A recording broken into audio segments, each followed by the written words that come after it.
Vivre avec 927 € par mois pendant 2 mois, c'est le défi lancé par une compagnie d'assurance à 2 jeunes femmes actives. C'est le montant de la pension légale d'une femme.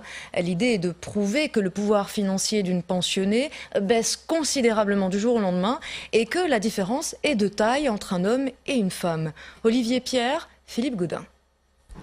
C'est la première chose dont Claire va se passer, la voiture de société. C'est la dernière fois que vous roulez là. Voilà, après je laisserai ma voiture au parking et puis on prendra les transports en commun.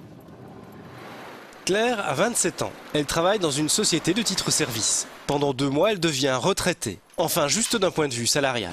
À partir de maintenant, elle va se débrouiller avec 927 € par mois.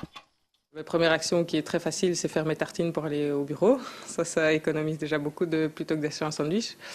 Et puis tout ce qui est calculer mes plats. 927 € par mois, c'est la pension légale moyenne d'une femme. Pour l'expérience, son loyer n'est pas pris en compte. Pas de quoi pour autant mener la grande vie. Dans les soirées, peut-être économiser un verre, éviter les tournées, peut-être un peu moins de sorties, voilà. Claire a été sélectionnée parmi 300 femmes pour mener cette expérience qui est une façon de dénoncer les inégalités hommes-femmes au cours d'une carrière.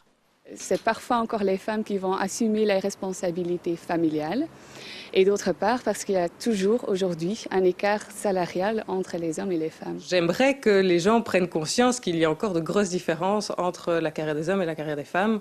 Les salaires, la possibilité d'évolution, les choix qu'une femme est forcée de faire, de passer en 4/5e pour pouvoir s'occuper des enfants, des tâches ménagères. La jeune femme sait que beaucoup de retraités doivent vivre avec cette pension modeste, une expérience qu'elle partage au quotidien sur un blog, La Pension des femmes.